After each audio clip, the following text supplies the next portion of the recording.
Ron DeSantis, once again, looking very natural out in public. Ooh, is there more? Oh, Governor Ron DeSantis weighs his option on the snack aisle at a Casey's in Eddyville, Iowa. He settled on a Quest bar. Oh, fuck, that's what I would do too, but let's be real.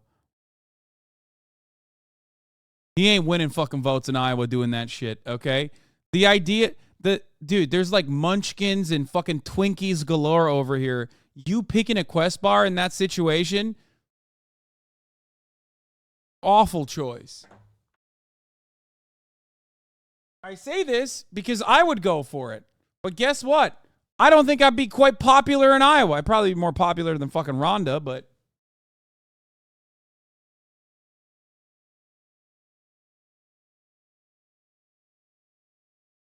it's sugar, man.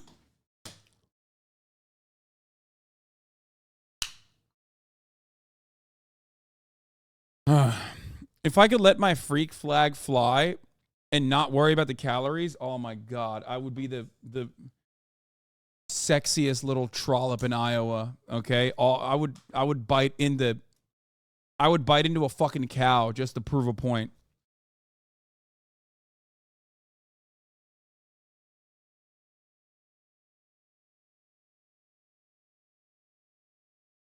Why is it a big deal for politicians doing regular people stuff? How does this win votes? Because if that's the case, I should be president 4 times.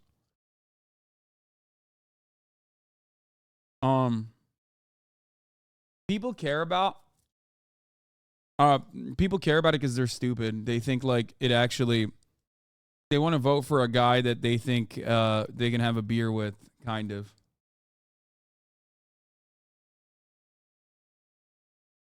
Yeah, he's giving the Quest bars that Ozempic stare.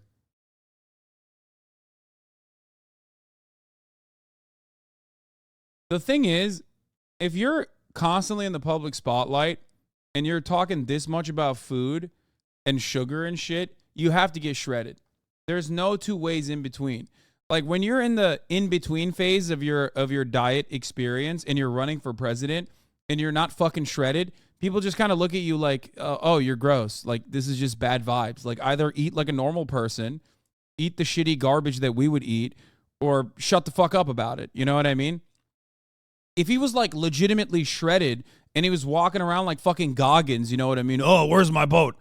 Someone's got to carry the boat, man. Someone's got to carry the boats, man. If he was doing that shit, then like, sure, that could be appealing in a different way. You know what I mean?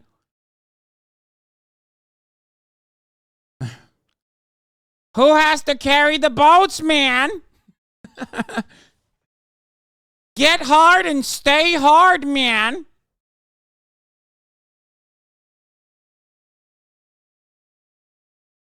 This pic of him with the Quest bar is not doing him any favors. Yeah, this is what I mean, dude. That's, fuck, it's the one I would eat too. Like, now I feel embarrassed about my own choices. Like, he is so Rizless.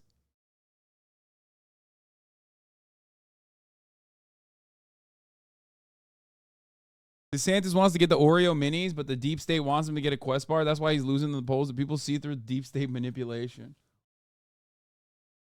On the polar opposite corner, this Republican candidate for Senate is talking about witchcraft. Wait, what? Republican candidate Hung Kao tells Christian nationalist Sean Fucht. Who are these people? I've never heard of any of these fucking people, okay?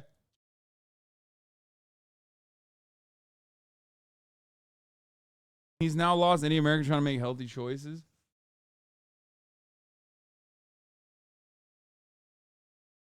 The raspberry white chocolate Quest bar is superior.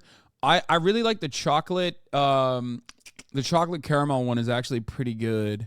But obviously the safest one is always going to be chocolate chip cookie dough. That's like what they made 20 fucking years ago. And the recipe has changed throughout time, possibly because they lied about it. Like, they lied about the macros. And it doesn't taste as good as it used to, but I guess it was like I guess that back in the day, it wasn't even real, the way that they presented it.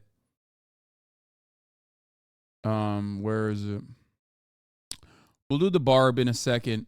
But before we do the barb, let's look at the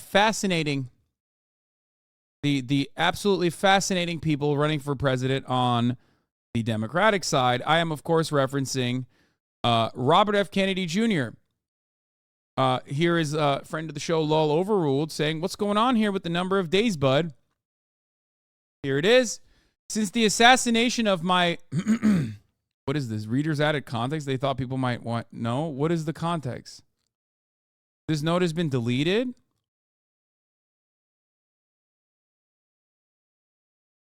Weird. Since the assassination of my father in 1968, the candidates for president are provided Secret Service protection, but not me. Typical turnaround time for pro forma protection requests from presidential candidates is 14 days. After 88 days of no response and several follow-up by our campaign, the Biden administration just denied our request.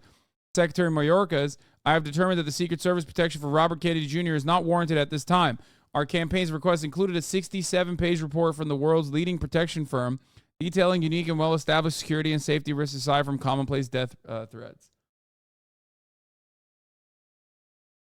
So I don't know if it's like someone in his... I don't know if there's someone in his like... I don't know if there's like a Ron DeSantis staffer style moment here. Secret Service does not provide protection to non-incumbent presidential candidates until 120 days before the general election. The next election is November 5th, 2024. You should probably learn how to count. The real truther at it again.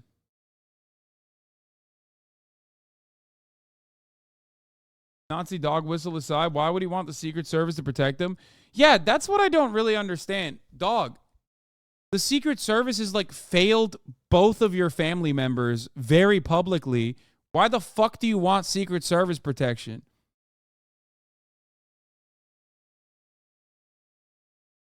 Like, fuck you mean? Oh, I want... Like, Robert F. Kennedy on the one hand is like, the deep state is trying to kill you, and you know, they want to vaccinate you, and the Secret Service assassinated my family members. And then he's also like, I really want them to protect me now? Like, what the fuck?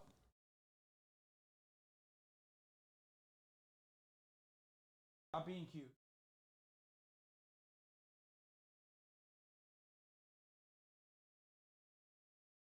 Being so fucking cute behind me right now. He's announcing it in case something happens to him because he's exposing the truth. I can only do the RFK Jr. voice with the massage gun.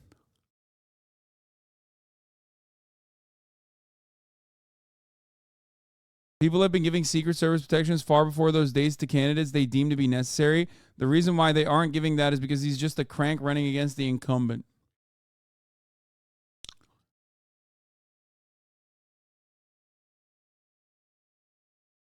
Chapo will tweet saying the exact... Outside of the obvious and hilarious thing about this, why does he even want Secret Service protecting him? Those bums are 0-2. There we go. That's synchronicity, baby.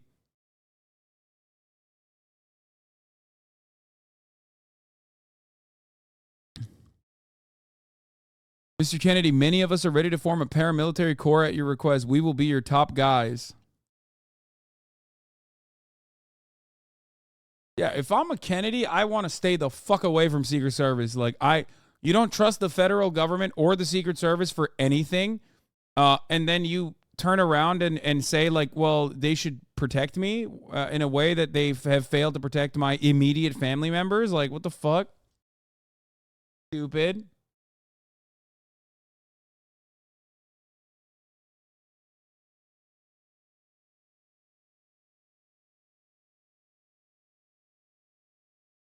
Elon is live on X Spaces with David Sachs and Vivek Garamaswamy.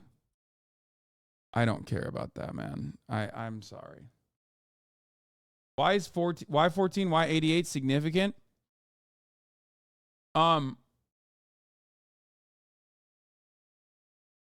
It's 1488 is a dog whistle to Nazis. Like it's the most famous dog whistle, as a matter of fact. It does make me feel like it's probably done by someone in his campaign that did it deliberately. Don't worry, Laverne offered to send people from the hood to protect them. What? There are many hoods who will send their boys to protect you. Say the word, says Laverne Spicer. When you get transferred from O Block to Iowa for RFK Jr.'s conference on farmers supporting Israel.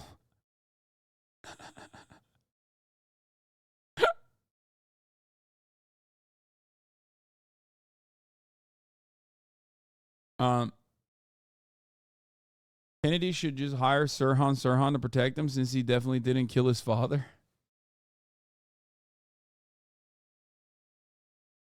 Why do they have faith in him? He's running as a Democrat. This doesn't make sense.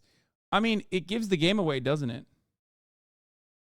When you have so many of these like very real Republicans getting very excited at the prospect of a Democrat running against Joe Biden, you're like, why is that happening?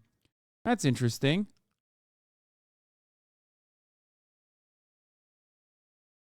But I don't know. It would be much funnier if this was an accident. Like he literally did make a 14-day, or he did legitimately think that there's a 14-day pro forma protection request, and then it did take 88 days of no response.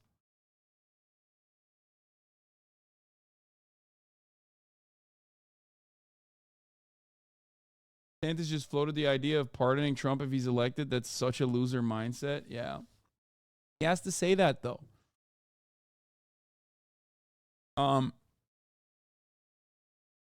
Interns can just get people to say anything publicly these days. Yeah. Anyway, I find it really funny, but I also find this kind of sad. Ben Shapiro is upset at me. After all of my many years of yelling at Ben Shapiro and Ben Shapiro only covering me whenever like the Hogwarts controversy happened or because I bought a house or whatever, I have finally gotten Ben Shapiro to notice me and respond to me, but in the saddest way possible, implying or at least proving to me that I've said way worse shit to him throughout this time frame. This is the first time he's replied. It must have struck a chord because I didn't even add him. I said, I saw Barbie last night. I don't get what Ben Shapiro could be mad about other than the fact that he failed as a screenwriter and now everything offends him. To which he replied, I used small words for you, just for you, though. I feel like I have broken him.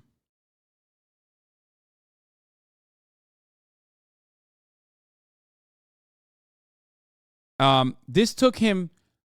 This was done at 5 a.m. or 8 a.m. his time. Almost 24 hours later. So I'm going to say...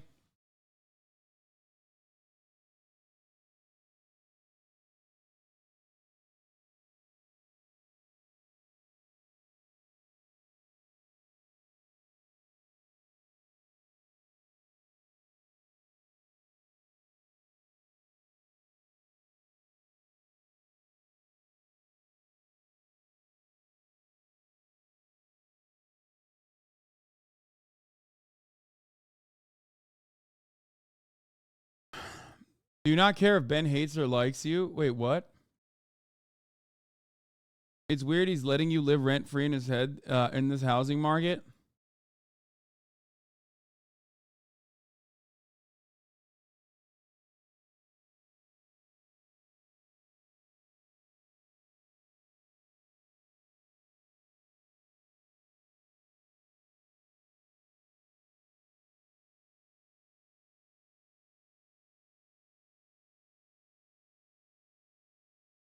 That means he totally was watching streamer VOD? No, probably not.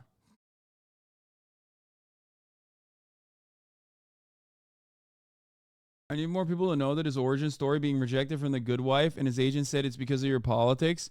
Yeah. We can watch the video if you want. I was thinking we watch that video after, because this is a good time to watch that. Because that is like very real, and I think that does make him very upset, it seems.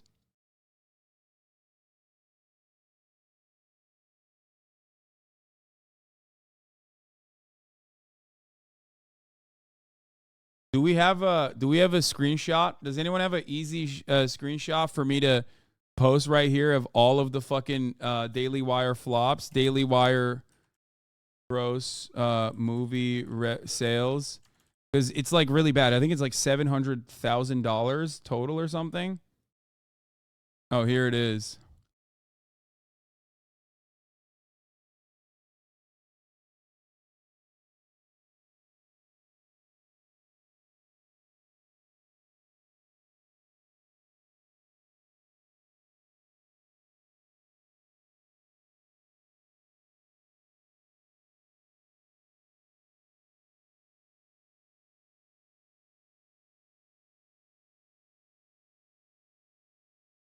I know why that's $800, by the way. It's still funny to make fun of them for it, but that's because they didn't actually release it. They just did it one night.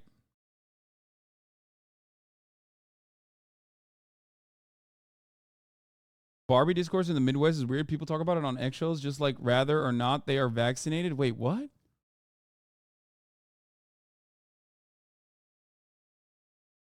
Tell the truth that you've called him small, feminine, a fascist that can't make his wife come, and this is the thing he responds to. Yeah, because this is the one thing that he's like legitimately upset about.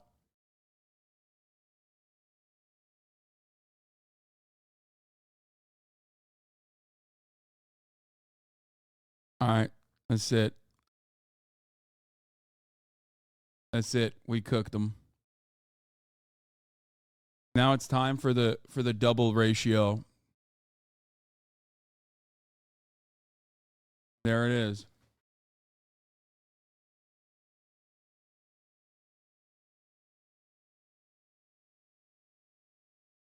Um, there's gonna be a hate train your way, brother. I mean, it's fine.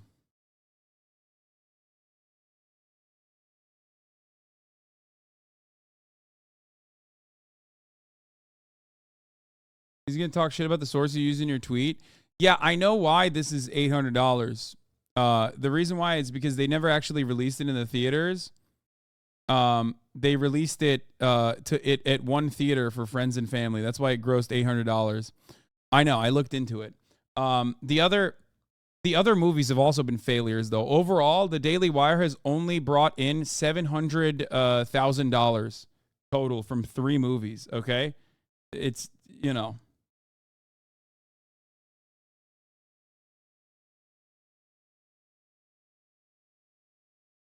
Will you post on Threads? Also, I don't use Twitter. I don't know how that works.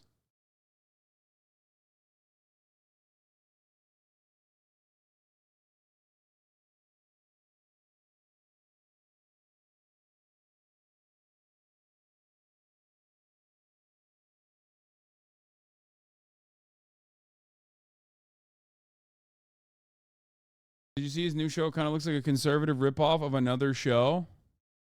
Facts, destroying nonsense. Coming to YouTube on the 29th of July. Facts don't care about your feelings. He's still trying to. Oh my God, that's Johnny Harris. Oh my God, he stole Johnny Harris's flow. Bro, Johnny Harris needs to sue him.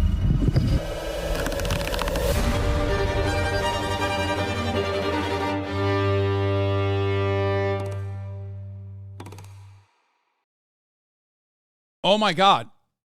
If I'm Johnny Harris, I'm losing my mind at this, okay? That's actually fucked up. God, he's so fucking lame. He's like, this whole, like, I'm destroying you with facts and logic shit fell out of favor so quickly. It fell out of favor so fucking quick because, especially because, like, so much of the nonsense that they're advocating for is quite literally devoid of facts and absolutely dependent on their own personal feelings on the matter. So he probably demanded his editing team to steal it too. Yeah. Anyway, let's activate the ratio. What is happening? Yeah, people used to think Ben Shapiro was a genius back in 2014, 2015 until he posted more. Yeah, a lot of dude, the New York Times did a write-up of the IDW, if you remember. Barry Weiss's like incredible article calling him an intellectual gladiator for the right.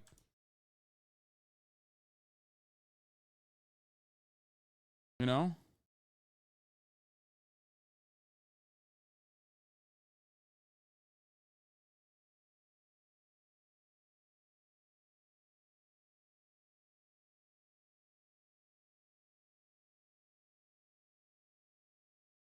Anyway, the Daily Wire movie revenue was 300K. Yeah, I'm telling you, the total revenue that they've grossed for all of the Daily Wire productions totals around $701,000, I think.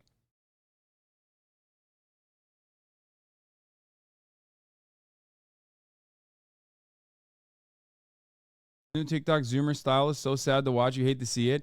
Yeah, even my fucking normie friends have been telling me, like, they find it really weird that Ben Shapiro, they find it real suspicious that Ben Shapiro's like hired a stylist and is like trying to be more appealing to Zoomers. And that's why he's wearing the denim jacket and stuff like that. But the thing is, like this doesn't work if you're Ben Shapiro. You know what I mean? If you've built an entire career off of being like the suit wearing guy online, and your entire personality is like wearing a suit and being really, really serious about things that are not supposed to be serious. If you're caught saying wet ass P word, for example, okay?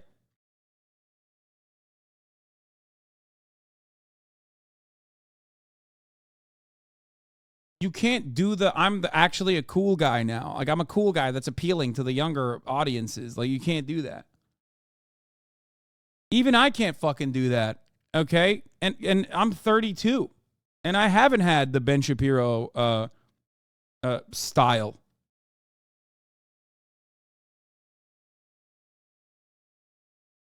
Isn't that the target audience of Daily Wire? They gain a sizable audience in 2016, Gamergate millennials, and need to dip into Zoomers to continue to grow. Yes, every political commentator is going through that same phase at the moment, myself included.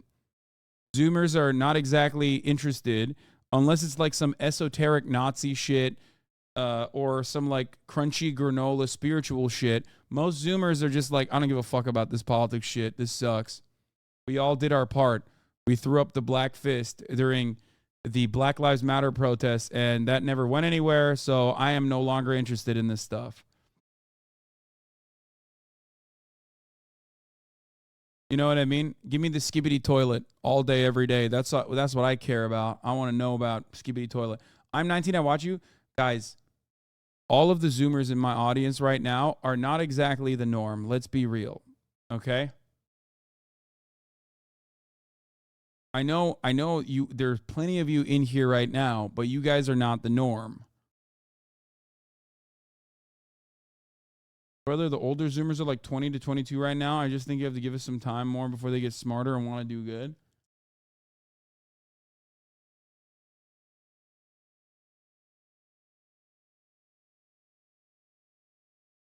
Anyway, every generation thinks the next generation doesn't give a shit. I mean, most people don't give a shit. Every generation doesn't give a shit. Let's be fucking very real about this. Ultimately, if you live in America, the system is designed for you to not give a shit. Why would you give a shit? Who are you going to vote for? Joe Biden? Okay. What's Joe Biden going to do for you? Is he going to change your life? You know what I mean? I think a lot of people also have fatigue post the Trump era where they just like don't want to pay attention to politics anymore. And that's why they voted for the normalcy candidate with Joe Brandon. And that is exactly what happened. The normalcy candidate brought things back to normal. At the top of the hour, there's a 3-minute ad break. You know what I mean? And everybody knows that. And everyone is already ready for it. They just don't want to hear about it. So they go and they subscribe for $5 or for free with a Twitch Prime by connecting their Amazon Prime accounts to their Twitch accounts, where they get one free Prime subscription a month, right? And that's what they do. You can also get gifted a sub if you're lucky. Here's a 3-minute ad break now. MB Chaos, thank you for the 5 get the subs, allowing 5 people to no longer those ads. MKD50 with another 50 big ones. Our juicer. If you're 18 right now, Biden fucked you over with debt. They tried to change stuff with BLM. Nothing happened. So, of course, they're not motivated. Yeah. They did stuff outside of like immediate electoral politics. It didn't work. They did stuff within the realm of electoral politics. It didn't work. No one is inspirational. And the system is designed to just yield the same outcomes that it does no matter what you do, no matter how hard you try. So I think a lot of people have just kind of given up. Moth666, thank you for the 5, get the subs.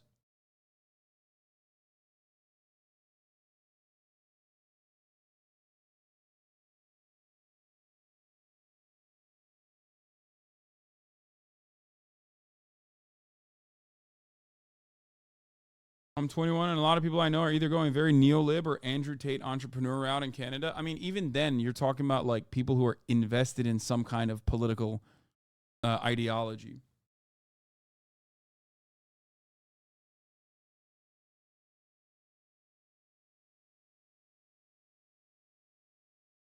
Anyway, does anyone have that antiquated video of Ben Shapiro talking about his failed screenwriting aspirations with that old lady on public access television?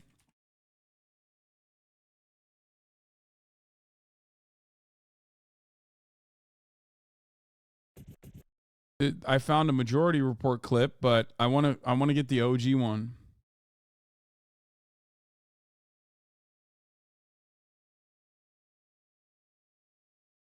Because it's this clip, chatters. It's this. This is what we're looking for. But I want to watch the full one, uninterrupted, with Sam's uhs and pauses. Also, R.I.P. Michael Brooks. This is the video. By the way, Connie ends up being very cool. Yeah, everybody's laughing. She owns him before the BBC. Connie Martinson talks books.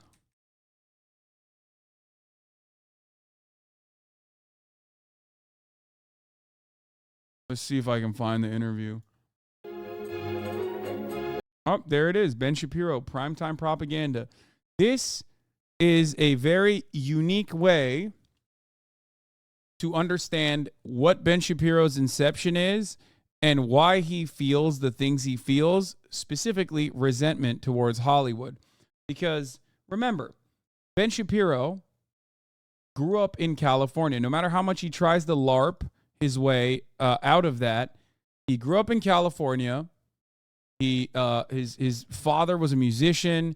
He's a classically trained musician himself, and he always wanted to be a part of Hollywood.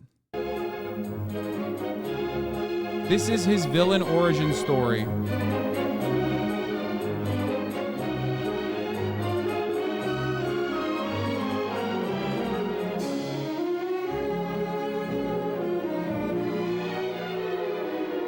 This is the book he wrote about Hollywood after Hollywood rejected his scripts.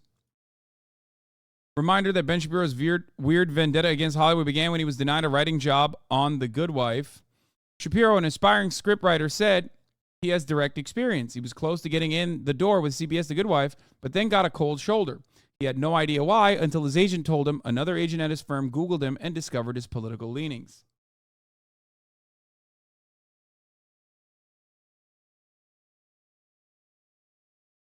I read his book 7 years ago, and I totally believed him because I couldn't find any openly Republican actors or directors except Kelsey Grammer. But in hindsight, I think he was half right. Conservatives do get blasted, but not because the producers hate them, but because of what? Sucking?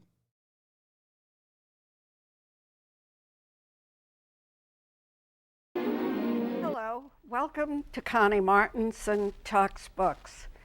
You watch a TV show and you start laughing, but afterwards, do you think about what maybe was said or what you've been really recommended to believe? My guest today, Ben Shapiro, has written Primetime Propaganda, the true Hollywood story of how beautiful. The left has made our country, took over your TV, and it's published by Harper. Welcome, Ben. Thanks so much for having me. And I guess one has to think about things we've laughed at, but you seem to pinpoint the authors of those shows as being liberal Jews. Well, not all of them. I mean, Susan Harris is not Jewish. There are plenty Nor of... is Gary Marshall. Nor is Gary Marshall. I certainly don't say that all of them are Jewish. There's, of course, a lot of Jews in Hollywood, but That's because there are a lot of Jews at the top of any industry. Jews happen to be very hardworking. No. It isn't just that. They have a point of view that can be considered comic and humorous. That's true. I mean, there's a unique brand of Jewish humor, and that's been true since the beginning. I mean, go back to your show of shows. Everybody in that writer's room is a New York Jew. And that's good. I mean, this is good stuff. This is not a rip on Jews. I mean, that would be ridiculous. The point, and by the way, one of the points I make in the book. Yeah.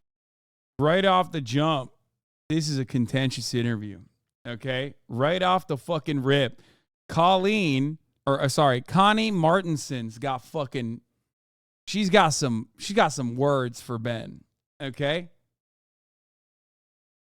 She has got some words for Benny Boy from the jump.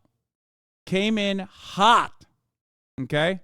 Is that the people who write TV are incredibly talented. That they have a political agenda, but they're very talented. Well, let me say, I've yet to know of too many conservatives, which is where you put yourself, who are funny.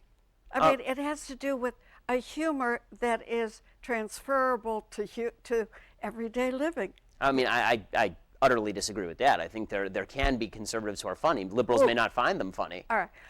I mean, okay, Ann Coulter for conservatives is funny. Okay, for liberals, she's not funny. Bill Maher for liberals, hilarious. For conservatives, not funny. Oh, look how things have changed.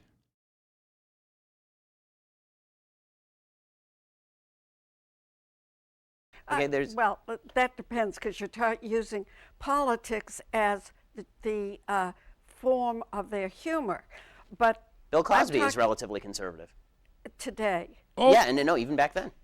That's the idea that conservatism is inherently unfunny is not true. It's that conservatives have abandoned the playing field of humor and narrative. I'll agree with you there. I think that they've totally run away from the battle. But that doesn't mean that there's not the capacity within conservatism. No, conservatism, I think, is inherently not funny. It's not. Because there's really nothing funny about, like, humor is supposed to point out the ridiculousness of our existence, but it's inherently degenerate. And if you're a conservative, your job is to basically go back to prior norms. Like you fear change. Now, I think in modern day, a lot of liberals have gotten a very conservative attitude towards humor, which has kind of bastardized the realm of comedy a little bit. Conservatives are funny unintentionally. They're not funny deliberately.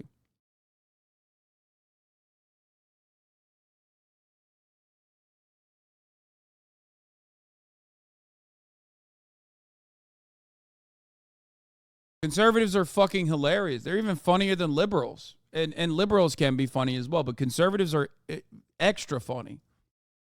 But just they're not when they're trying to be funny. Conservative thought to be funny. You talk about having conceived of the plot for a TV series and worked with Lenny Goldberg. Mm-hmm. Was that a comedy? Was it sitcom? Was it drama? It was more of a dramedy. It was based on Harvard Law School. It was a dramedy. I've written a couple comedies, kind of hour-long dramedies for, spec script. And have they been bought? No, because no. And there are a couple reasons for that. One is that it's hard to sell anything in this town. Yeah, thank you. Period. Regardless of political viewpoint. And the other is that, and especially a breakout series right from the get-go, right? I mean, it's hard to sell a spec script. You start as a baby writer. I mean, you know the process. Yeah. Have you worked continually with Lenny Goldberg since? Yeah, I worked with him for several months afterward, and then he got sidetracked with Unknown and with Blue Bloods on CBS and all of that. Like everything else in Hollywood, things go into development, and then they kind of get sidetracked. They go sideways for a while. So. Well, do you think the book will help sort of open the door with him again? That wasn't the point of the book, but he knew what was going on with the book. It was not a hit job on Leonard Goldberg. I treat him very well in the book. In fact, most of the people in the book I treat very well for the most part. I talk about how talented and brilliant they are. I talk about how great their shows are, which they are. And that's not a bad thing. I just point out that, look, I'm a legal realist. I'm a lawyer. I went to Harvard Law School. And in law, the idea, there's an idea that was promulgated by the left in the 1960s called legal realism. What it was is the idea that your politics are going to come out in your interpretation of law. That is the same thing that's true in art. Okay, your politics are going to come out in your creation and interpretation of art. And that's one of the points of the book. The people who I'm talking to are not bad people. A lot of them are not. Some of them are not even doing it purposefully. Some of them are doing it purposefully, but it's coming out in their work.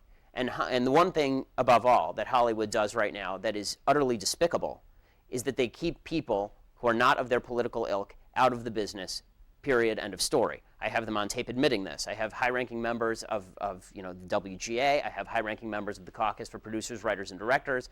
I have high-ranking members of the DGA. I have people talking about this openly and recognizing that it occurs. I find that a little hard to believe because... Well, look at the tape. Well, I'd like to see the tape, only because my husband, who's a conservative, was a very famous director at a certain point. And I just try and think, being Democrat or Republican or whatever, very rarely came into the conversation. Well, I mean... Although I will say we were cleared by the FBI. Well, I mean, I think that it comes into the conversation mainly in terms of... if it's made part of the conversation, it becomes a problem. There is no...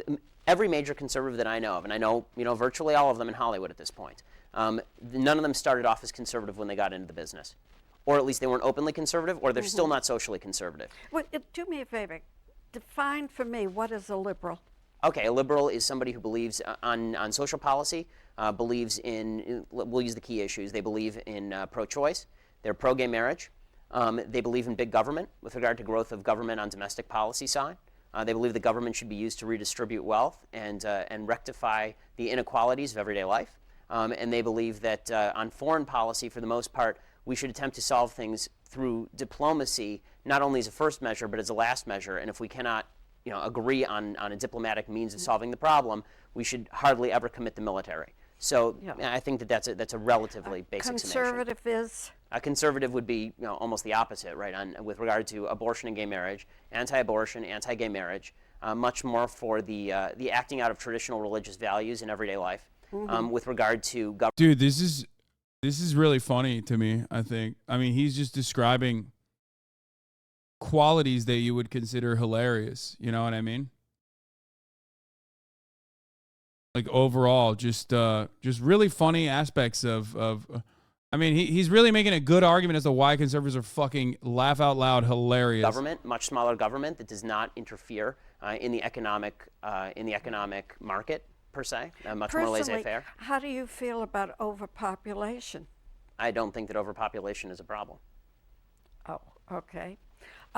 The other is... I think bad government's a problem. I don't think overpopulation is a problem. Around the world? Around the world. Okay. There are those who will disagree. The other is... I mean, I wonder what his takes are on this stuff now, because this is like 11 years old. He's not wrong about the overpopulation not being a problem thing. I do know, having talked with some of the ultra-conservative, that they are very concerned, as you said, about anti-abortion, but they don't care about schooling. Where the government would come in, there is definitely no action. I mean, they seem to be kind of separate issues to me. I mean, you can be for the not killing of fetuses or babies, and also be for less government intervention in education. We're spending a ton of money on education. Our education has been consistently worse every year for the last 50. So the correlation between government spending and better levels of education is completely misplaced. Well, I was thinking in terms of the free food lunch for kids who don't have food at home. Anyhow, let's get back to television and... Wait, did he say fetus and then correct himself again? Or did he say fetus and then correct himself to say baby? Misplaced. Well, I was thinking in terms... Government education and also issues. I think bad government's a problem in everyday life. With much more for on foreign policy, for the most part, I feel about overpopulation. The other is... I think bad government's a problem. I don't think overpopulation is a problem. Around the world? Around the world. Okay. There are those who will disagree. The other is, I do know, having talked with some of the ultra-conservative, they don't care about schooling. Where the government would come in, there is definitely no action. I mean, they seem to be kind of separate issues to me. I mean, you can be for the not killing of fetuses not killing of fetuses or babies, Or babies. and also be for less government intervention in education. We're spending a ton of money on education. Our education has been consistently worse every year for the last 50. So the correlation between government spending and better levels of education is completely misplaced. Well, I was thinking in terms of the free food lunch for kids who don't have food at home. Anyhow, let's get back to television and people such as All in the Family.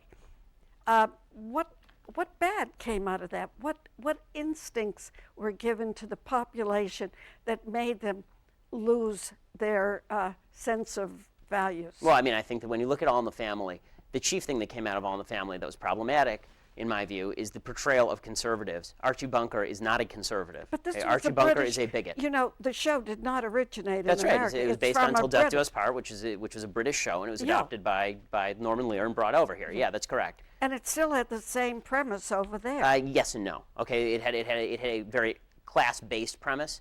In Britain, it was all about upper class versus lower class, like most class-based comedy is in Britain. It was about elites versus people at the lower level. This was not that, right? I mean, if you look at Archie Bunker is a lower middle class guy who's living in a small townhouse. He's blue collar worker, and this was Norman Lear's picture of I have no idea what the fuck they're talking about. You lost me. what a conservative looked like. A conservative looked like a hard hat, lower class guy who's ignorant about the world around him and is big. Yeah, except at the time, that is not how, first of all, that is not how fucking back then conservatives were seen and perceived. He's talking about like a Nixon era change. The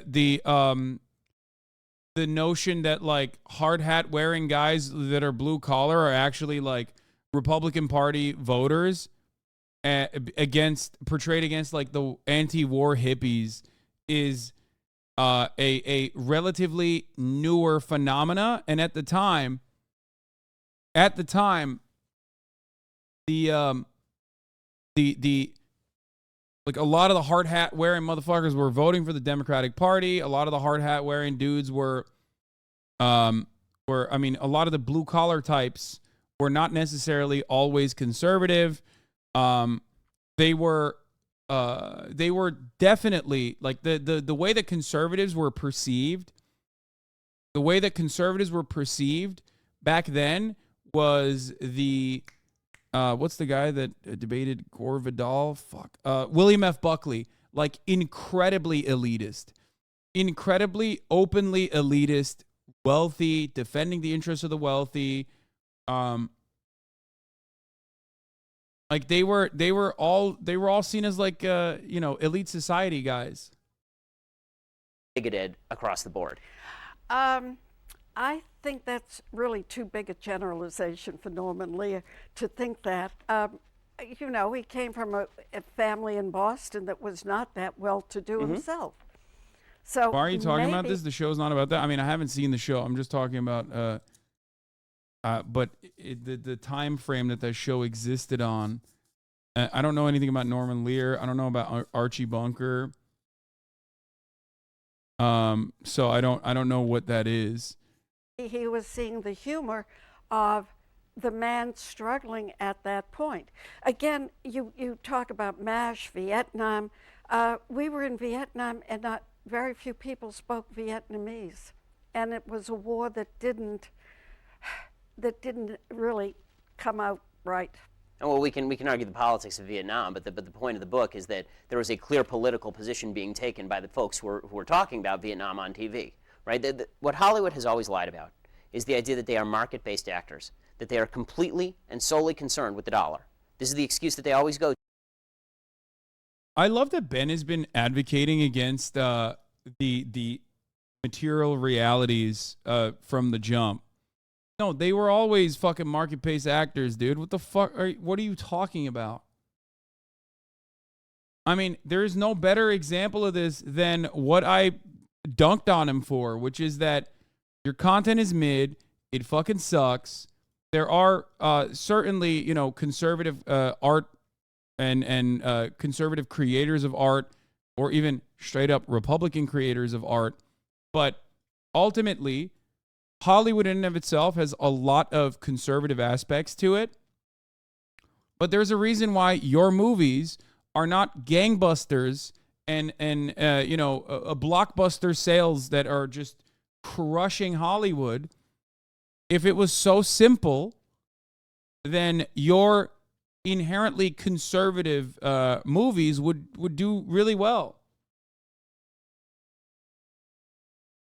You know what I mean?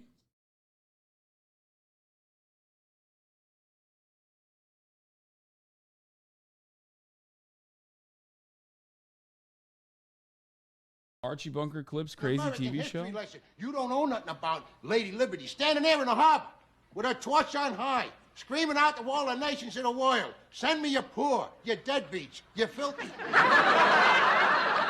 And all the nations sent them in here. They come swarming in like ants.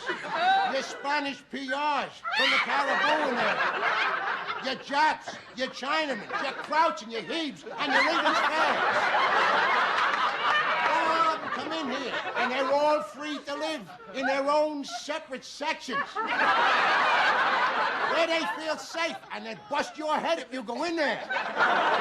That's what makes America great. Some of these doctors will tell you anything you want to hear. He's the best there is when it comes to blood. My own cousin from the hospital said so. Your cousin from the hospital empties bedpans. Don't make him out no specialist. I know what Dr. Feinberg said. Feinstein. Feinberg, it all comes to the same thing, and I know that tribe. I know that tribe. He said they're Jewish doctors. Yeah, that's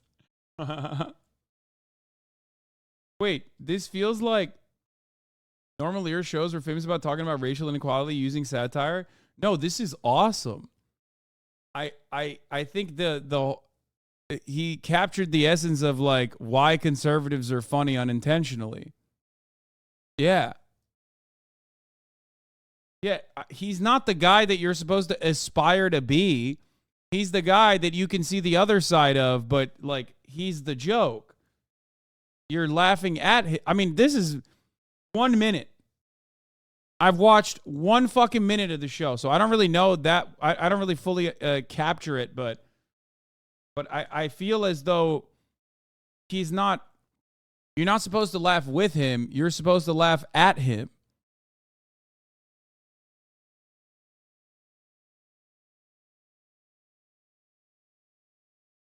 You know? And it's decent writing when you actually find a guy and capture the essence of conservatism and why conservatism can be funny in a cartoonish way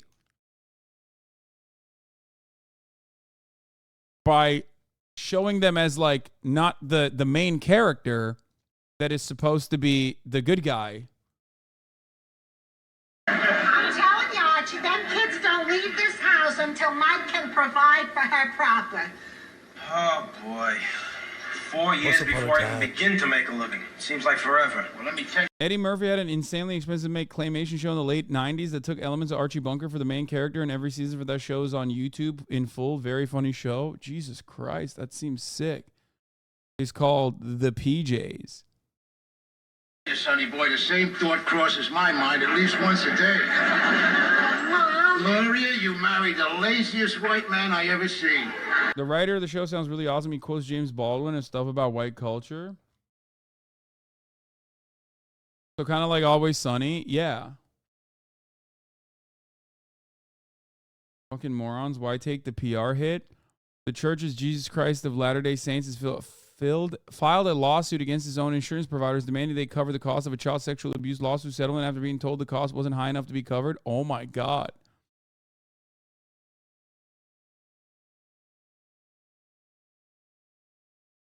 That's awesome. What a fucking wild thing to do. All right. Well, anyway, that's Archie Bunker. We got it a little bit. Let's continue. Okay, when you talk about politics on TV, no, we're not concerned with politics. Oh, wait, there's insurance to cover claims. I love it. I love that. That's my favorite, come to Jesus moment, if you will. Whenever I talk about churches that get insurance specifically against child molestation lawsuits, which is a very real type of insurance. Okay, and people find out about it for the first time. They're like, what? How do you do actuarial sciences on like the likelihood that your priests and pastors and whoever the fuck is in your clergy? Is that what it is? I don't know. Where you just have to make the math work on that. Where you're like, what's the likelihood that they're gonna fuck boys here? It's wild. All we care about is ratings.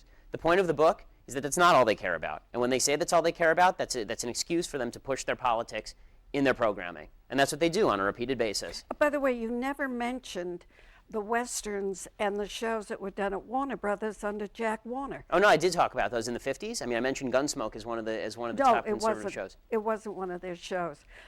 It was Maverick, Cheyenne. Right. Yeah. No, I mean, look, in the book, I talk at length about the history of TV, and I say that TV didn't really move to the left until you hit about 1970, right? So in the 50s and 60s, TV was much more moderate in terms of political orientation. All the shows that you just mentioned, All in the Family, MASH, those are shows that come about in 1970, 71, 72 with CBS, right? That only comes about in the early 70s. I talk about it in very specific terms about the transformation of politics on television, which, like I say, only really occurred and only really switched over heavily liberal in the early 1970s. Are you going to run for politics? Yeah, at some point maybe. Mm-hmm. I'd consider it. Yeah. What? As what? Well, I mean, presumably, if the parties stay where they currently are as a Republican. Yeah. Not a Tea Party? Well, the Tea Party isn't an independent party. Yeah. All right. And let me say, there's much to be discussed in this book. Anyhow, thank you very much for coming. He's like the anti-Tarantino, just A-worded espousal with a very skewed view of visual media history. Yeah, I mean, he's always been like a culture. He's always been a cultural critic from the jump. Whether it be on porn, whether it be on any kind of media, and he's always kind of missed the mark.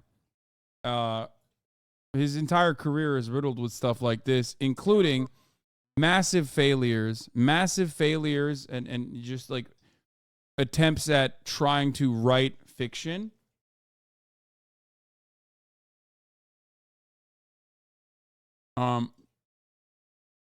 But that kind of, I think, gives a lot of, that kind of shows you where his motivations are, or what his spite-driven rhetoric comes from, where his spite-driven rhetoric comes from. You know what I mean? Jury begins our coverage with the very latest on these new charges, Sarah, out of seemingly nowhere. What do we know? Yeah, John, I mean, I think obviously the biggest deal in this is Donald Trump is already facing several charges. Now he's facing several more. One of them is another willful retention of documents charge. It's related to that very sensitive Iran document that we've talked about before that he showed to people in a meeting. We'll talk more about that in a second. But the other ones are related to what prosecutors say is this alleged scheme to try to delete surveillance video. Those are altering, destroying, mutilating, or concealing an object, and corruptly altering, destroying, mutilating, or concealing a document, record, or other object. And as they lay it out in the indictment, essentially, there's this new aide that we're hearing of, Carlos de Oliveira, who is now a defendant in this case, who Trump appears to tap as part of this scheme to try to delete the surveillance video.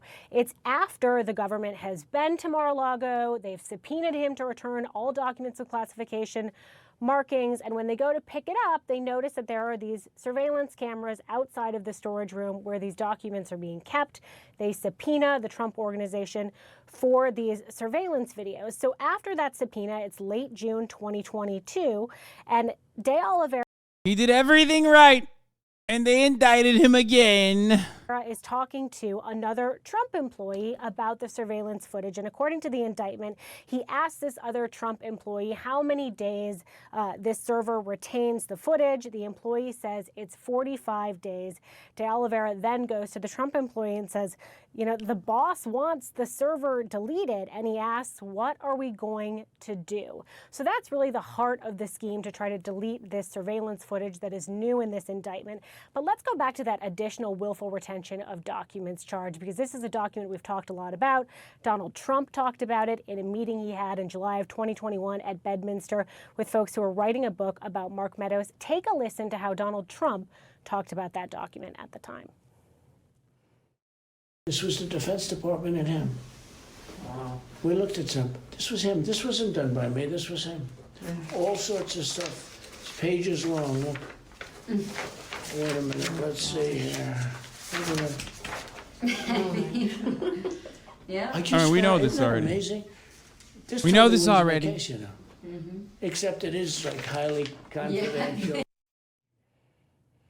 And John, this is notable because since the first version of this indictment came out, since that tape came out, Trump has said he had no document. It was all bravado. The government making clear in this new indictment that was not the case.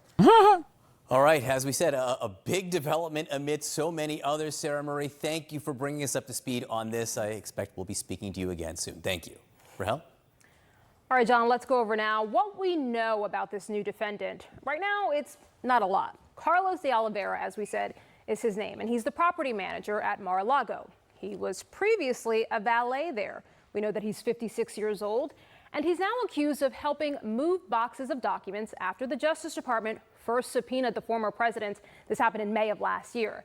De Oliveira spoke with the FBI earlier this year in January, and that's when investigators say he lied about helping or knowing about moving the boxes. Well, he has now been charged with conspiracy to obstruct justice, destroying or concealing a document, record, or other object, and making false statements. Now, we should say that CNN has reached out to his lawyer, John Irving. We have not heard back, but Irving is among the lawyers whose firm received nearly $200,000 in payments for legal services from Donald Trump's Save America PAC. De Oliveira is scheduled to be arraigned in federal court in Miami, and John, that is expected to happen. Bro, they need so... What is happening? Half of the PAC money is going to Donald Trump's court cases, dude. They can't even run ads yet. It's like they keep burying my man with so much legal fucking paperwork that they can't even spend money on the shit that like helps you win elections. You know what I mean? Like develop ground game and all this other stuff. To happen this Monday. So many more things to watch. That's right. We'll be watching that. Okay, with us now, former federal prosecutor Renato Mariotti and chief law enforcement and intelligence analyst John Miller. Renato, let me just start with you. What's different this morning than was yesterday? Yes, Donald Trump faces these additional charges, but what, if anything, about these charges makes his legal predicament different? Well, one thing, John, is they now have found the document that was being referred to in that recording we just heard. I think that's important. Ultimately, that is some of the best evidence that Jack Smith has. It's evidence that makes it clear that Trump admits that the document wasn't declassified. We now know in the indictment that document was top secret. He's going to be able to show that document to the jury. I think that's important. And look, trying to delete and destroy surveillance footage, that is very explosive, and it's just going to be hard to explain away. All of the stuff about classified documents for a lot of people might be hard to get their heads around, but it's very hard for me to believe that jurors are going to not be able to understand that when you're deleting footage, when the FBI is investigating you, that means you've done something wrong.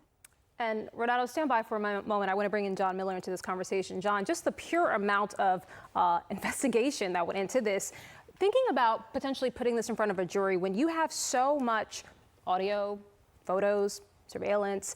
I mean, in terms of the prosecutors being able to say, hey, don't even just listen to what we're telling you he did. We can actually show, you can hear this for yourself. You can see this for yourself. I mean, talk about how powerful that is potentially for the prosecutors. Well, the timeline that was just laid out on this broadcast really tells a story. But if you dig just one layer deeper, the original indictment's focus was, first, you have these documents, they shouldn't be there, they shouldn't be in your possession. The second piece is the obstruction, which is when we demanded these documents back, we see on videotape people move them around. So you're trying to hide them, and you lied to your lawyer about it, who made false representations to us because he believed it to be true. But this is a layer deeper, because when you bring a charge that says that multiple people conspired, allegedly on instructions from Donald Trump, to not just obstruct justice by moving the things around, but then try to find and delete the videos that showed them moving them around, you are in a new zone here, because you have an obstruction of justice being committed to conceal the original obstruction of justice charge. Is it an obstruction on top of another obstruction? It's an obstruction of an obstruction. And, you know, that really kind of fills out in the superseding indictment the conspiracy where Donald Trump reached deliberately past his lawyers, who presumably would have said, you can't do this, and literally to the lowest levels of the organization, people who might be expendable, his valet, the head of maintenance, and said, you know, take care of these things. There's a reason he bypassed all those attorneys.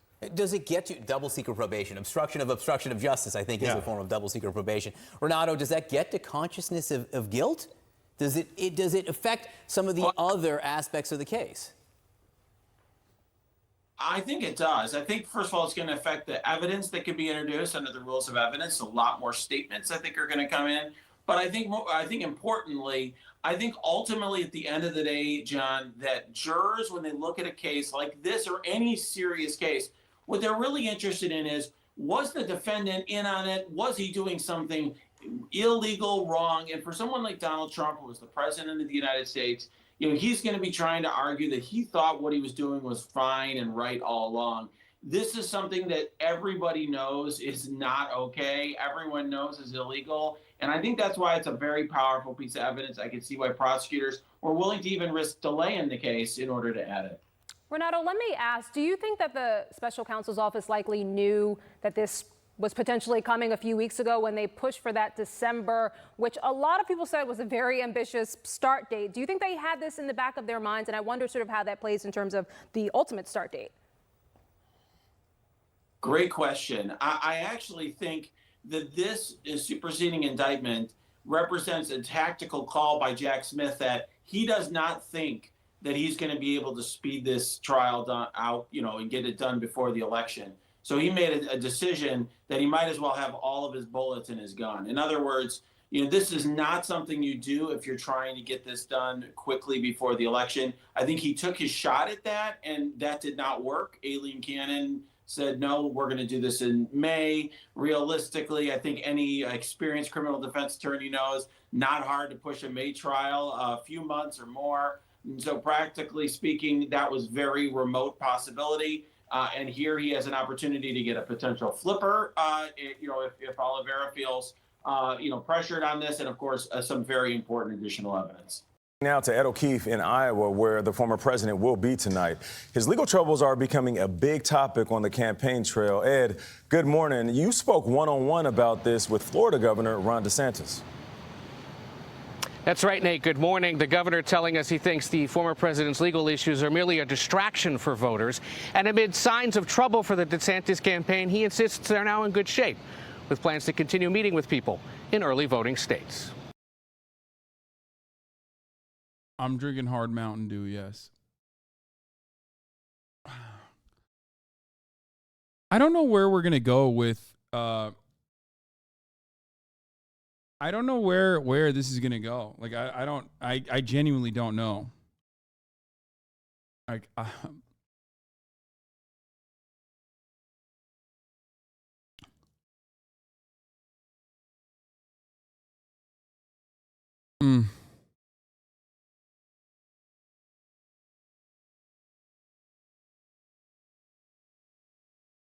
feel like I'm short-circuiting a little bit. I'm sorry.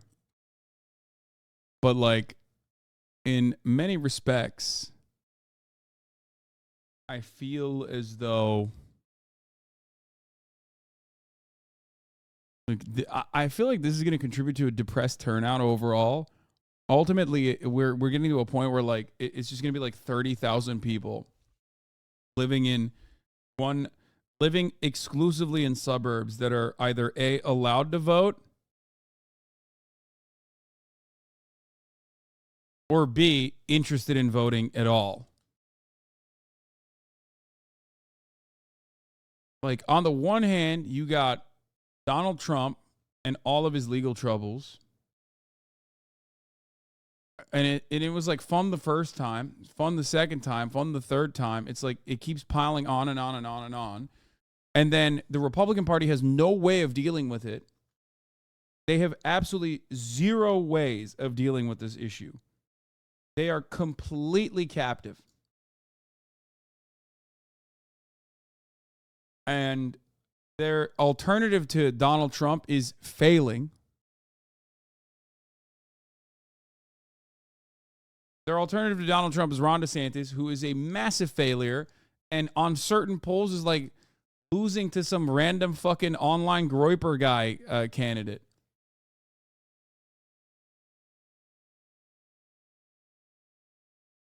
And with Donald Trump failed already in the election. Donald Trump failed in the midterms, right?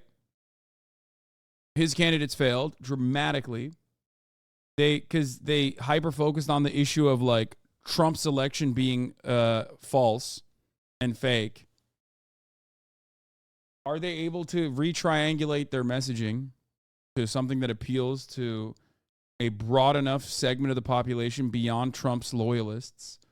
Will it be enough for Trump's loyalists to go out and vote? Are they enthusiastic enough? Let's say they are. Are they enthusiastic enough, especially when on the other side of the equation, you have Joe Biden, who is not a very inspirational candidate at all, who had a lot of advantages like COVID lockdowns ending under his reign, but also a shit ton of economic stagnation and a tremendous amount of inflation as well, with no real fiscal policy to combat it.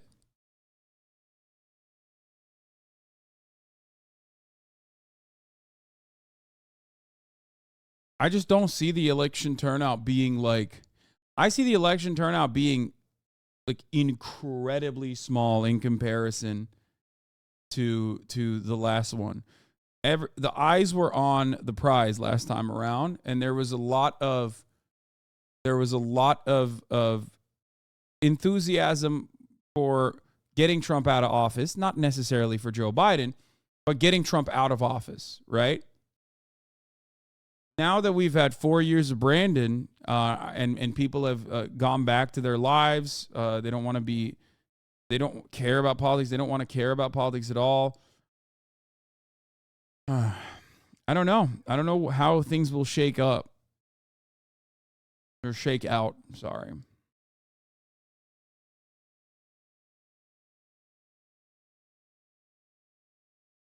Meanwhile, in Brandon's America, inflation is at 3%. Second quarter GDP growth is 2.4%. Unemployment is 3.7%. Months of unemployment down 4%. New jobs, 13.2 million. New jobs 2019, 4.7 million. New manufacturing jobs, 800,000. Prime age in work, 25 to 54, is 83%. Inflation adjusted wages from 2020, plus 2.7%.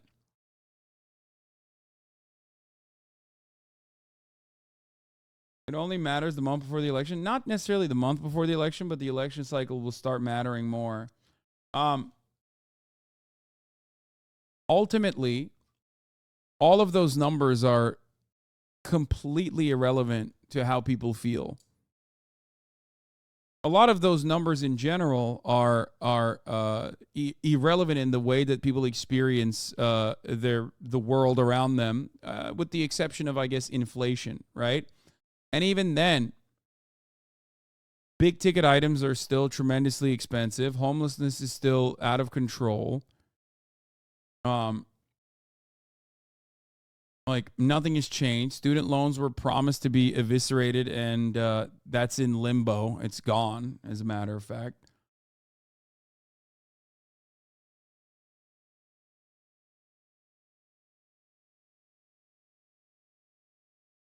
It's just like, and on top of that, the guy leading the charge is old. If you think about like a single word to associate Biden with, A singular word to associate Biden with, no one is going to say any of those things. Abortion is the ace up the Dem sleeve. I know, it seems so gross to talk about it like this. Yeah, decrepit, old, sleepy. These are the things that people think about when they think about Biden. They think he's old.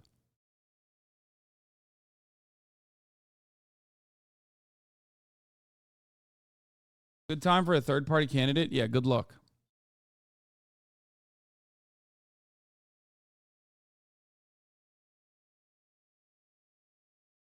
And I don't even necessarily disagree with what you're saying. If I'm going to put my Democratic consultant hat on for a second, you know what I mean? Because we are ultimately talking about electoral politics, right? If I'm a liberal consultant, I'm trying to fucking push the abortion conversation over and over again, and I'm trying to show that I've done a lot to protect it, to protect the rights that people should have with respect to medical privacy and allow people to go out and get health care, whether it be an abortion or whether it be, any kind of gender affirming care. Instead of just telling Democrats to just kick back and watch the world burn with the hopes that people will have enough cognizance to recognize that Republicans are doing all of this. Abortion, legalizing, decriminalizing weed, and student debt, higher education costs. The Dems have plenty of stuff to basically lock it in an election or two, but they don't have any urgency to actually get it done, so they're just going to milk it for as long as possible.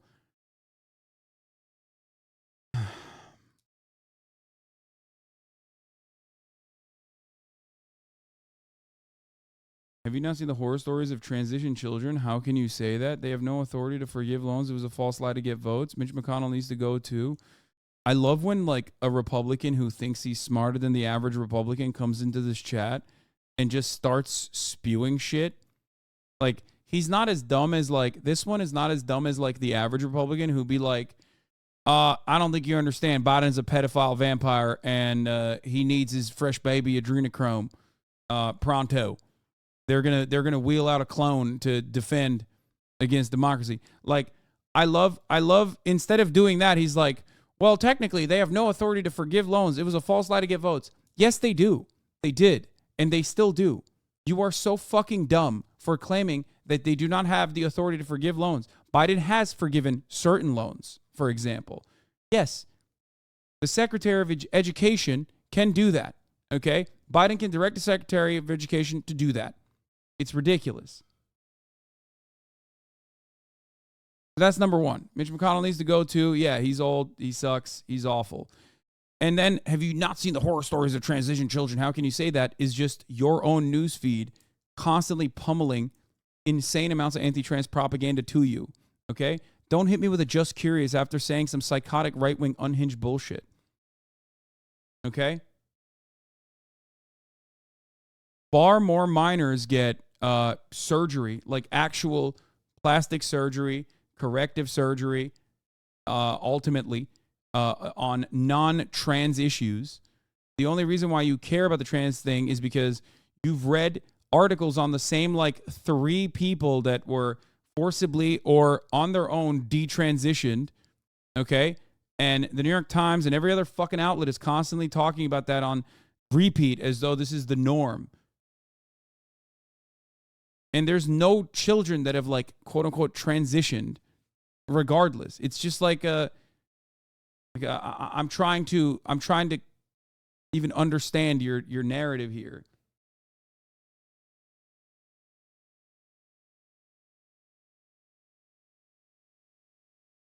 Senate Minority Leader Mitch McConnell's office says he will remain the GOP leader throughout the end of the current Congress. Yeah, that's not surprising.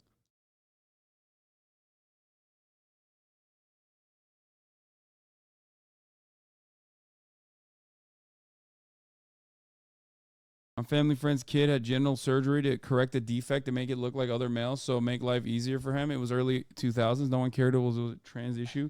No one even cared about the trans issue until it was brought up to the public to be an issue for people to get mad at. All of this was carefully crafted by Christian family lobbyist groups.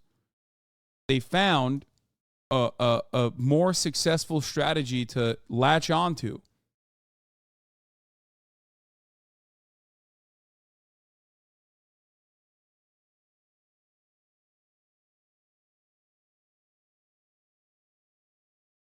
Anyway.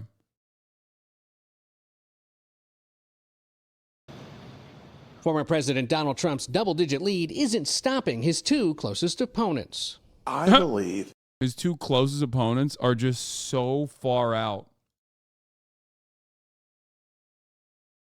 They're so far. America can do for anyone what she's done for me. We're not getting a mulligan on 2024. Florida Republican Governor Ron DeSantis and South Carolina Senator Tim Scott know Trump's legal woes hang over the race, but neither directly attacks him. What should Republican caucus goers here in Iowa, Republican primary voters across the country make of what's going on? What we all should be very concerned about is the weaponization of the Department of Justice. We should be very careful on how we use immense power against political opponents. At the end of the day, the election's got to be about the future. Among Iowa Republicans, polls show DeSantis holding in second place, with Scott now in third. But DeSantis... Damn, dude, by the way, this is an Iowa Republican poll, not even a national one. And even then, Big Homie is pumping numbers in Iowa. He's like literally kissing babies, kissing cows, whatever. 16%. Devastating. But DeSantis had to trim back his campaign staff this week and is going for smaller or... Yeah, he downsized his campaign by a third, which is massive.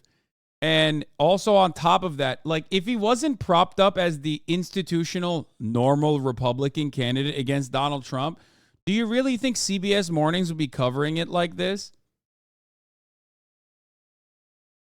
It's crazy to me that they're not ripping his asshole into shreds by being like, remember the Nazis that DeSantis keeps hiring on accident that keep doing Nazi propaganda on his fucking campaign over and over again? Come on now.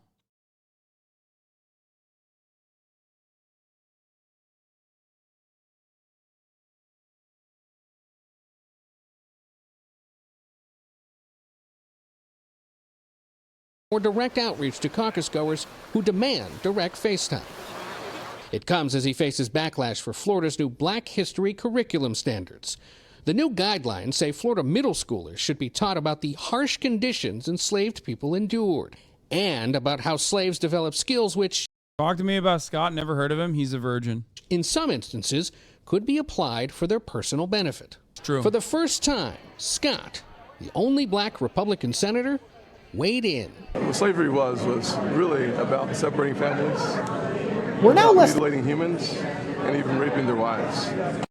Ooh, Tim Scott came out and said, no, slavery's bad, actually. Hold up. What are Republicans saying about that? No silver lining. Tim Scott slams DeSantis over Florida Black History standards on slavery. Brett Stees, a Republican podcaster, Substacker, says, yeah, I get it. It's campaign season, whatever, but this is a lie. They all know it, and if you side with Kamala Harris, you're done. This sucks. Had such high hopes for Tim Scott in 2018, and it's gotten nothing but worse and worse. Just a shame. They're saying Tim Scott... Oh, Aya, what are you doing? Why are you right behind me?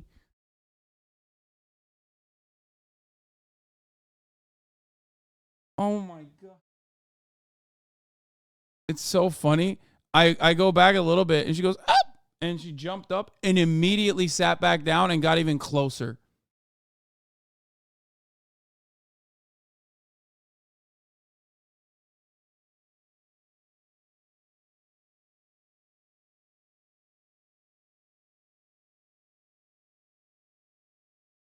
You're such a good baby. I'm giving her apology pets.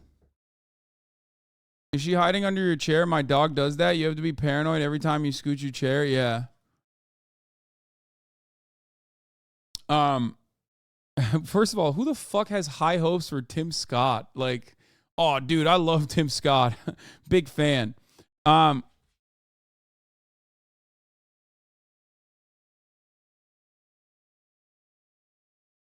also getting upset at like the only black Republican for saying like objectively correct things about the American history of slavery, even if he's using it as an opportunity to shit on Ron DeSantis, he's still right. But saying he's woke for saying that is so awesome. It was devastating. So I would hope that every person in our country. That racist apparently who stopped when a black man said slavery is bad. Yeah, I love that. He's like, I had such high hopes for Tim Scott in 2018, and then he said slavery is just objectively bad. There were no silver linings to slavery. Fucked up, man. You really fucked up. To be fair, though, that is exactly what Tim Scott's role is. So, of course, the Republicans are going to be like, wait a minute, what the fuck? That's not what you're supposed to do.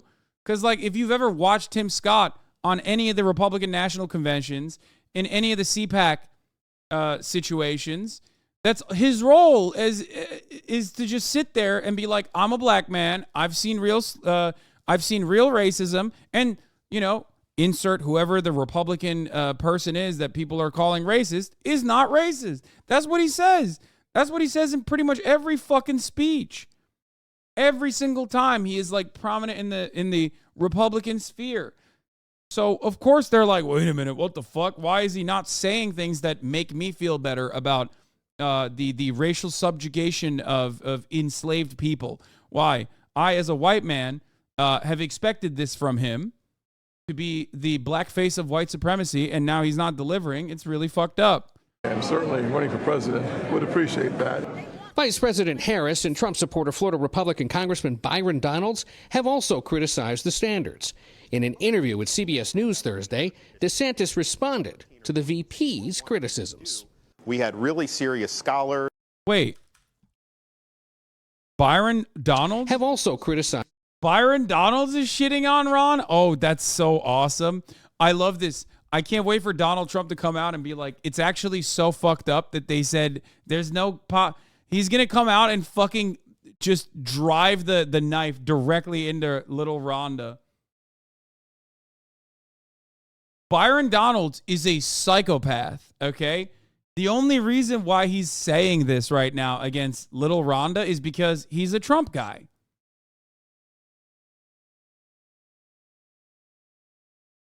That's it. He's a Trump guy.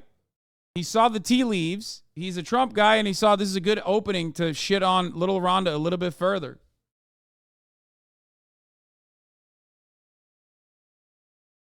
Hardline anti-slavery Trump arc. It's pretty funny, man. It's pretty good. If Donald Trump had come out and been like, slavery had some positives, which is something I absolutely can hear Donald Trump say, Byron Donalds would 1,000,000% be defending him. Okay? Like, absolutely. The attempt to feature the personal benefits of slavery is wrong and needs to be adjusted, he wrote in a tweet. Like, I don't think this is a person developing backbone, okay? I don't think, like, I know a lot of you will want to see this as an opportunity, like, oh, yeah, well, maybe it's because he's black and, like, he thinks it's, like, a bridge too far. Like, fuck no. No shot, okay? He's a green Florida Republican congressperson. 0% chance that he's saying that because he grew a backbone. He just saw how ill-received it was, even with Fox News coming out and trying to do coverage by, like, engaging with Kamala Harris's rhetoric on it and being like, Kamala Harris is stupid for saying that slavery has no positives. You just can't say that. It's like a thing that it's giving the game away, okay? It's like Republicans or conservatives that, you know, still understand the need to wear a robe when you're a part of the fucking Klan, okay? Like, you get it. It's like a racist person saying, well, I'm not racist, actually. How dare you say that? That's the most racist thing you could have ever told me. Even racist people don't want to be called or considered racist. Because everybody in America understands racism is wrong. Even if they themselves are racist.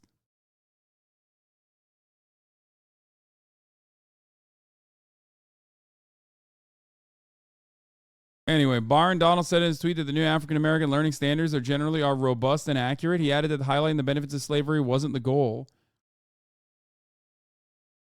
Oh, by the way, Florida education isn't as bad as we thought it was. It's actually worse. I was lying. It's so much worse. Florida just approved PragerU Kids right-wing propaganda videos for use in public school classrooms. There's propaganda, celebrations of colonialism, and more. Here. Let me run through some of this. One video tells the viewer that embracing climate denialism is akin to participating in the Warsaw Uprising. And grandfather Jakob are encouraging Anya by sharing their own stories of perseverance. Timon remembers having to meet people late at night in a freezing cellar to avoid the communist authorities. But that didn't stop him from sharing his ideas. Grandfather Jakob tells her about the Warsaw Uprising, when the city's Jews fought back against the Nazis. Jakob remembers helping smuggle food, blankets, and even ammunition to the Jewish resistance fighters through sewer tunnels. Through her family's stories, Anya is realizing that fighting oppression is risky. Yeah, the real fight against oppression is literally fighting against the scientists that are telling you that the climate warming is actually bad, okay? Climate change is actually bad. Anthropogenic climate change is real, and it's a bad thing, and it's going to fucking ruin your life. How funny that they are also doing anti-climate change propaganda in fucking Florida, where people are literally experiencing it, okay? And that it always takes courage.